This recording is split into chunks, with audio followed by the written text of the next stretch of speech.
It hit suddenly, and it started with a roar, and now 6 families in the South Okanagan near Oliver are homeless. 5 homes swept away in a massive mudslide. It's amazing that nobody was killed or even injured when the wall of mud came thundering down the hillside. Tonight, the cleanup is underway, and crews are assessing the damage and worrying about what might happen next. A News reporter Louise Hartland has the latest. Louise. Hudson, it happened in an instant, but for the people whose homes were destroyed, the impact and the damage of the slide will be felt for years to come. Here one moment, gone the next. All of a sudden you see the whole side of the hill coming down and trees and dust. 5 homes swept away by a wall of mud, water, and debris. They're taking out a few houses from up by the mountain. They got big hole in the mountain, just water coming like about 20 feet high. This amateur video shows the rush of water sweeping down the hillside Sunday afternoon, just before 2:30. It sounded like 10 jet planes that were, flying on the air. It was really loud. Loud enough to warn people living in its path to get out.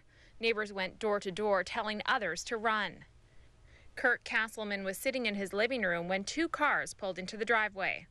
Houses started sliding down the hill onto the road, and tidal waves of mud right over the road, and just stood there and kind of watched it take out everything we owned. So. The RCMP says within minutes 5 homes were wiped out and others damaged.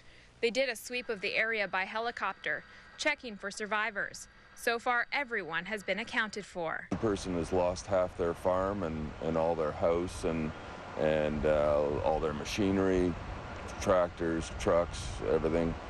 The slide is being blamed on heavy rains in an area of the province that's usually arid. The district says Testalinda Lake was so swollen its banks burst and cut through a service road. And that road just gave away quite quickly, and then the lake just drained really fast, leaving the reservoir lake at the top of the hill almost empty. But emergency technicians are concerned more slides could trigger with rain in the forecast. Highway 97 is the main artery in and out of the fruit-picking region. It's buried in several meters of mud and won't be reopened for days. Now the focus has shifted to the cleanup and finding out who is responsible for maintaining the road that gave out and monitoring the lake. The dam was built back in the 30s, and then the federal government did some work in the 60s on this dam, so we'll be getting to the bottom of it. 6 families won't be returning home anytime soon, but they're just thankful to have escaped with their lives. Homeowners affected by the slide will receive money from the provincial government's disaster assistance plan. It's not clear how much, though. The damage is still being tallied. 5 homes are completely destroyed, but many other properties have been damaged. Those include orchards and farmland that people rely on for their livelihood, and they say they'll have to start all over again. Hudson? All right, keep an eye on it. Louise Hartland, thank you.